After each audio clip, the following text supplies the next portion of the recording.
नमस्कार साथियों, कैसे आप लोग। आप सभी दोस्तों का हमारा बहुत बहुत हार्दिक अभिनंदन है।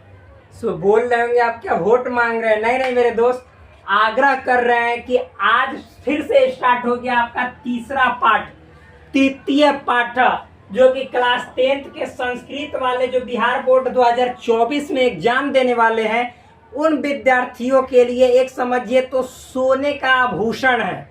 मतलब सोने का गहना है, इसको पहन लेने से चमकने लगिएगा। इसको मतलब पढ़ लेने के बाद आप ऑब्जेक्टिव दम हिला के मारिएगा, एक को नहीं छूटेगा। तीसरा पार्ट है अलस कथा। अलस कथा का मतलब है आलसी की कहानी।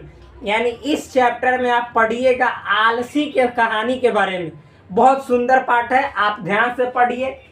देखिए, हम इसके मतलब सारांश को देखते हैं, एक एक चीज समझ में आ जाएगा और इससे जितने जो ऑब्जेक्टिव क्वेश्चन बनेंगे सभी क्वेश्चन सॉल्व हो जाएंगे। फ्रेंड्स, यदि आप चैनल पे पहली बार आए हो तो चैनल को सब्सक्राइब करो, क्योंकि आपको इस चैनल पे क्लास 10th 11 12 से related A to Z subject का वीडियो प्रोवाइड किया जाएगा, चाहे वो मैथमेटिक्स हो, फिजिक्स हो, केमिस्ट्री हो, या फिर बायो हो, या फिर उसके बाद समझिए तो आपका क्लास 10th का मैथ हो, संस्कृत हो, हिंदी हो, इंग्लिश में ग्रामर हो, ट्रांसलेशन हो, फिर उसके बाद संस्कृत का ग्रामर हो, हिंदी का ग्रामर हो, और साथ ही साथ हिस्ट्री, ज्योग्राफी, फिर उसके बाद पॉलिटिकल साइंस, उसके बाद इकोनॉमिक्स, उसके बाद आपका डिजास्टर मैनेजमेंट, और फिर फ्रेंड्स जो क्लास 10th का फिजिक्स, केमिस्ट्री, और उसके बाद जो मैथ होता है फिजिक्स, केमिस्ट्री, बायो, और साथ ही साथ 6 7 8 9 यहाँ तक के सभी सब्जेक्ट का यहाँ पे डील किया जाएगा आने वाला समय में। अभी तुरंत नहीं,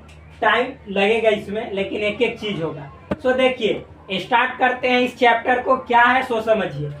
जो प्रस्तुत पाठ है, मतलब ये जो तीसरा पाठ है, ये अलस कथा, इसका नाम अलस कथा है, मतलब आलसी की कहानी। इसमें आलसी जो काम नहीं करता है, जी चुराता है, देह चुराता है, पढ़ने से, पढ़ाने से, या कोई भी काम करने से, खाने से भी यहाँ तक की, तो उसी के बारे में इस कहानी में बतलाया गया है। जो कि किनके द्वारा लिखा गया? विद्यापति। विद्यापति अपने बिहार के ही थे, मिथिला क्षेत्र के, तो वो विद्यापति जी के द्वारा लिखा गया है। और मतलब कोई ना कोई काव्य लिखे होंगे, उसी में से तो लिया गया होगा। तो ये जो पुरुष परीक्षा नामक इनका एक कथा संग्रह है, उसमें बहुत सारा कहानी लिखे हैं, तो उसी से ये अलस कथा क्या है, लिया गया है, मतलब उसी से संकलित है। किससे? तो भाई सबसे पहले तो ये जानना है कि ये जो पाठ है, जो अलस कथा है, ये मतलब कि आपको विद्यापति द्वारा लिखा गया। लेकिन विद्यापति का एक कथा का संग्रह है जिसका नाम है पुरुष परीक्षा, उसी में से निकाला गया है ये वाला जो कहानी है अलस कथा। इतना समझ में आया होगा। मस्ती से दम, चाव से दम, हुमच के पढ़िए। देखिए नेक्स्ट, इस कथा के माध्यम से मानवीय गुणों का महत्व बताया गया। मतलब ये जो कहानी है, तो कहानी का कोई ना कोई तो भाई अर्थ निकलता है, मतलब निकलता है, कोई ना कोई मकसद होता है। तो इस कहानी में जो मानव है, हम लोग हैं, तो हम लोगों के गुणों के बारे में बताया गया है, गुणों पे बहस किया गया है, यानी उसके महत्व को बताया गया है। फिर नेक्स्ट है तो दोषों से मुक्ति पाने की शिक्षा भी दी गई है। मतलब जैसे मान लीजिए कि यहाँ पे मानव के गुण के बारे में बताया गया है, तो मान लीजिए कि कोई गुण है और फिर मानव में दोष गुण दोनों होता है, मेरिट डिमेरिट दोनों होता है। तो दोष जो है, उस दोष को कैसे दूर किया जाए, इसके बारे में भी मतलब इस जो पुरुष परीक्षा नामक ग्रंथ है, इसमें बतलाया गया। उसी का एक छोटा सा कहानी है, उसी में से अलस कथा इसमें भी बताया गया। ठीक, नेक्स्ट अब स्टार्ट होता है आपका मेन पार्ट। क्या है समझिएगा। बोला जा रहा है कि मिथिला में वीरेश्वर नाम का एक मंत्री था। क्योंकि आप जान रहे हैं कि विद्यापति मिथिला के ही थे, तो यहाँ पे बोला जा रहा है कि मिथिला क्षेत्र में जो वीरेश्वर नाम का, यानी मंत्री का नाम क्या था? वीरेश्वर। तो वीरेश्वर नाम का एक मंत्री रहता था। वह स्वभाव से दानी एवं दयावान था। मतलब जो वीरेश्वर मंत्री था, वह उसका बिहेव यानी व्यवहार कैसा था, स्वभाव कैसा था, तो वो बहुत दानी था। मतलब दान दिया करता था, दान देने में माहिर था, उनको दान देने में अच्छा लगता था, सुकून मिलता था। और साथ ही साथ दयावान भी थे, मतलब कि कोई को देख के दया आ जाता था। किन्हें? तो वीरेश्वर नाम के मंत्री को, जो कि मिथिला के थे।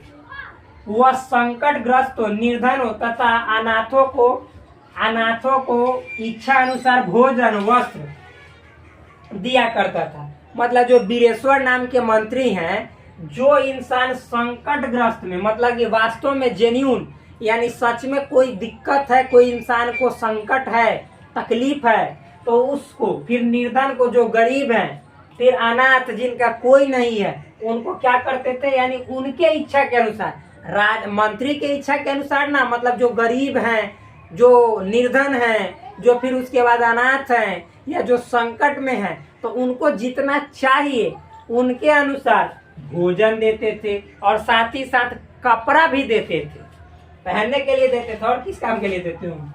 फिर उसका मानना था कि आलसी के लिए हर कष्ट सहज होता है, किंतु परिश्रम असहज। मतलब समझिए, जो मंत्री बीरेश्वर थे वो ऐसा मानते थे कि जो आलसी व्यक्ति होता है, तो आलसी व्यक्ति के लिए मतलब कि जैसे कोई कष्ट, यानी उसको कितना भी कष्ट होगा वो लगेगा कि बा आसाने कष्ट है, मतलब कष्ट उसको भारी नहीं लगेगा। लेकिन हाँ, परिश्रम करना यानी मेहनत अगर जो उससे करवाइएगा, तो आप एक लोटा पानी भी मंगवाइएगा तो सब बाप रे बाप हमरे से मंगवाते हैं खाली, मतलब लगेगा कि पहाड़ ढाने के लिए आप कह दिए ऐसा। ये कैसे व्यक्ति को लगता है, तो जो आलसी रहता है वैसे व्यक्ति को।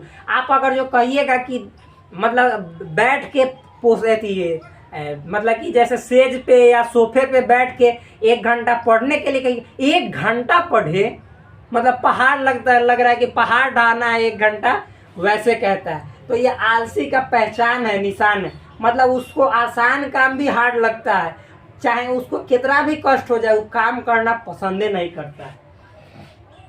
वो वही इसमें बताया गया है। देखिए, फिर उसके बाद, तब आलसी लोगों का इच्छा अनुकूल लाभ सुनकर कुछ लोग सुख प्राप्त करने की इच्छा से कृत्रिम आलसी के रूप में मुफ्त भोजन ग्रहण करने लगे। आप समझिए, तो जब बीरेश्वर नाम के मंत्री ऐसा करने लगे, मतलब गरीबों को, जो अनाथ थे उनको, जिनको वास्तव में दुख था, तकलीफ था, संकट था, उनको मदद करने लगे, मतलब भोजन खिलाने लगे, वस्त्र देने लगे, तो जो उस गांव के, शहर के, मोहल्ले के जो मतलब कि बनावटी आलसी थे, मतलब उनको भी हमको भी दुख है, तकलीफ है, मतलब झूठ मूठ के, वो भी मतलब कि अपना झूठ मूठ के तकलीफ लेकर और राजा के साथ, मंत्री के सामने आने लगे, और वो भी क्या मतलब कि जैसे चुपके से अपना भोजन करने लगे, वस्त्र लेने लगे। तो भाई ज़्यादा जब बढ़ेगा संख्या, तो फिर तो दिक्कत जरूर कहीं ना कहीं आएगा। तो एक बात कहा गया है कि सजाति नाम सुखम दृष्टवा केन धावंती जनतवा, मतलब अपने लोगों के सुख को देखकर कौन जीव नहीं लालायित होता है कि हमको भी वैसा सुख प्राप्त हो। इसका मतलब ये हुआ। तो मतलब समझिए, मान लीजिए कि आप जिस गांव में रहते हैं, उस गांव में फ्री में कोई आदमी, कोई मान लीजिए मुखिया है, कोई चीज़ बांट रहा है, तो जिसको मतलब जिसको आवश्यकता है उसको तो देगा, लेकिन जिसको ज़रूरत नहीं भी है वो भी कहता है हमरो दे दीजिए, ज़रूरत है, मतलब झूठ मूठ के। तो ये तो बात समझ में आ रहा होगा आपको अच्छा तरह से। नेक्स्ट आगे देखिए भाई, मतलब कृत्रिम बनावटी आलसी बना के ऐसा फायदा लेने के लिए, मतलब जो आलसियों के झुंड में वो जाने लगे। कौन? जो मतलब बनावटी आलसी वाले लोग थे, वो जिनको धूर्त लोग कहा जाता है, वो जाने लगे। आगे देखिए, इसके बाद आलसियों पर अधिक खर्च होते जानकर किसी ने सलाह दी कि स्वामी द्वारा सिर्फ बुद्धिहीनों के लिए अन्न वस्त्र देने की व्यवस्था है, लेकिन कुछ धूर्त भी आलसी होने का स्वांग रचकर लाभान्वित हो रहे हैं। तो जब मान लीजिए कि खर्चा बढ़ेगा तो जरूर कोई ना कोई खलबली मचेगा। तो जब खर्चा बढ़ा तो उसी मंत्री का एक आदमी था, वो मतलब मंत्री को सलाह दिया। क्या सलाह दिया?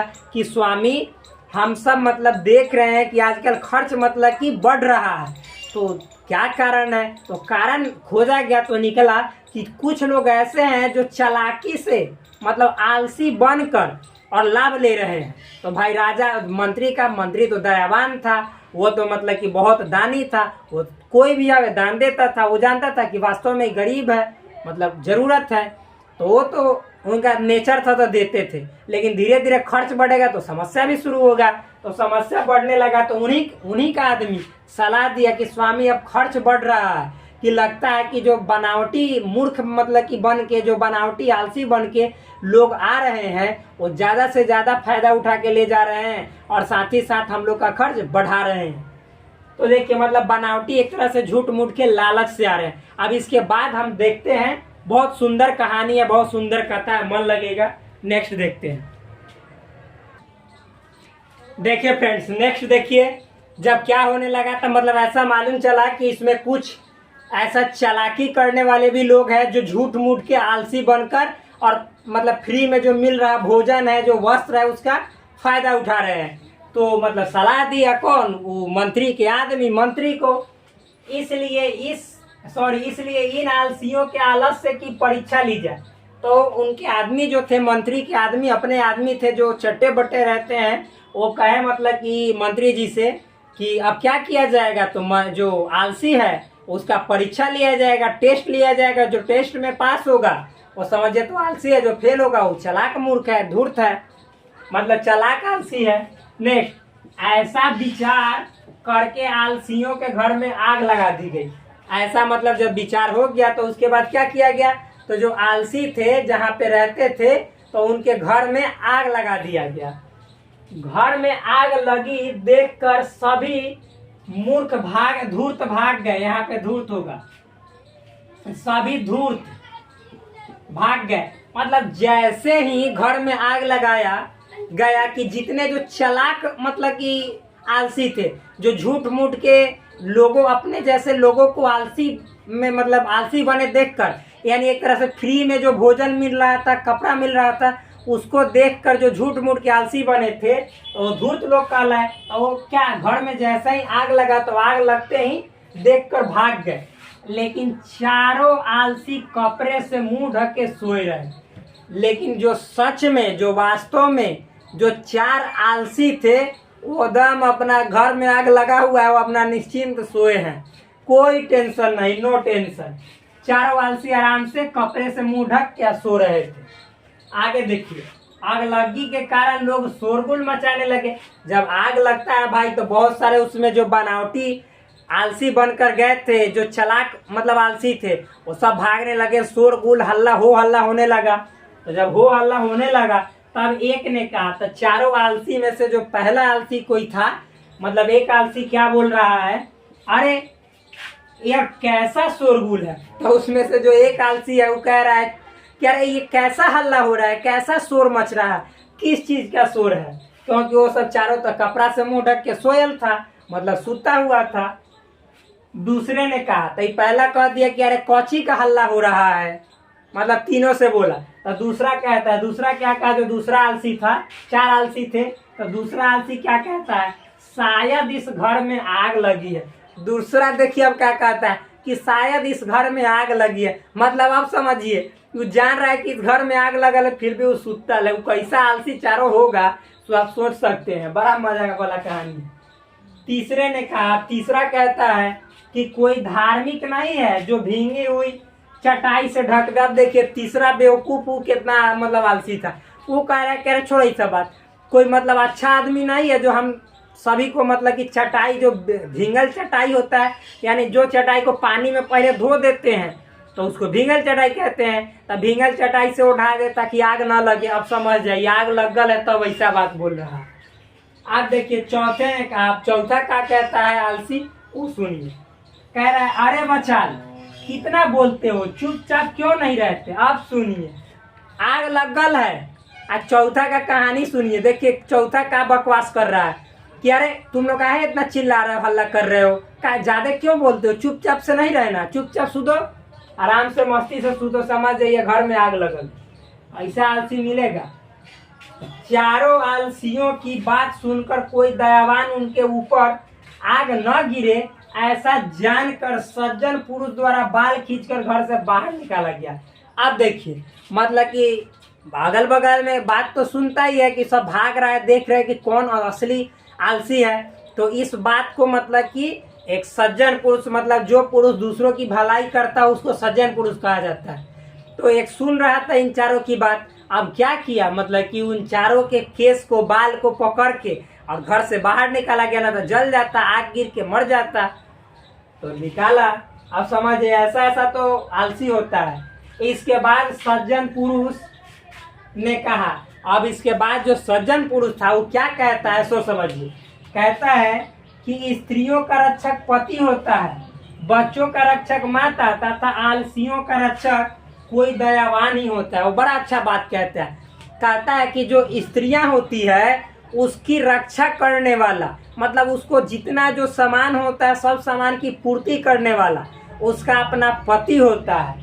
और जो बच्चा रहता है, छोटा छोटा बच्चा, उसके ज़रूरतों को पूरा करने वाला, उसकी सुविधाओं को मतलब देने वाला, एक तरह से पूरा ख्याल रखने वाला उसकी माँ होती है। और जो आलसी लोग होते हैं उसका ख्याल रखने वाला, उसका सेवा करने वाला, रक्षा करने वाला इस दुनिया में कोई दयावान, यानी जो इंसान दयावान हो, जो सज्जन इंसान हो, जो मतलब एक तरह से परोपकारी हो, वही होता है। बाद बाकी उसको छोड़कर कोई नहीं होता। यानी इसका मतलब अर्थात धार्मिक स्वभाव वाले ही किसी की रक्षा करने में रुचि लेते हैं। यानी जिस पुरुष का स्वभाव धार्मिक हो, यानी धार्मिकता के जैसा रखता हो, उसका अपना व्यवहार रखता हो, तो इसका मतलब है कि वही पुरुष जो गरीब है, निर्धन है, आलसी है, प्योर आलसी है, उनकी रक्षा करता है। इसमें श्लोक एक बहुत श्लोक है, क्या है? पतिरेव गति स्त्री नाम, बाला नाम जननी गति, न आलसा नाम गति कच्चिलो के कारुणिकम बिना। मतलब जो यही बात है, पति का जो रक्षा, पत्नी का जो स्त्री का रक्षा करने वाला होता है वह उसका पति होता है। जो छोटा छोटा बाल बच्चा होता है, यानी छोटा छोटा बच्चा होता है, उसका रक्षा करने वाला उसकी माँ होती है। लेकिन इस दुनिया में जो आलसी है, निर्धन है, गरीब है, संकटग्रस्त है, उसका रक्षा, उसका सेवा दयावान व्यक्ति के अलावा और कोई नहीं हो सकता है। यही बात कहा गया है। सो फ्रेंड्स, ये कहानी आपको कैसा लगा? यदि अच्छा लगा, ये जो पार्ट का कहानी है, तो आप इससे रिलेटेड अब नेक्स्ट वीडियो में मतलब कि आपको जो ऑब्जेक्टिव क्वेश्चन है वो प्रोवाइड किया जाएगा। सो फ्रेंड्स, प्लीज इस चैनल को सब्सक्राइब कर दीजिए। वीडियो अच्छा लगे तो वीडियो को लाइक कीजिए और अपने फ्रेंड्स के बीच में शेयर कीजिए, ताकि अधिक से अधिक लोगों को इसका बेनिफिट पहुंच सके। और 2024 में आप खुशी खुशी एग्जाम दीजिए और 400 प्लस मार्क्स को क्रॉस कीजिए। जय हिंद।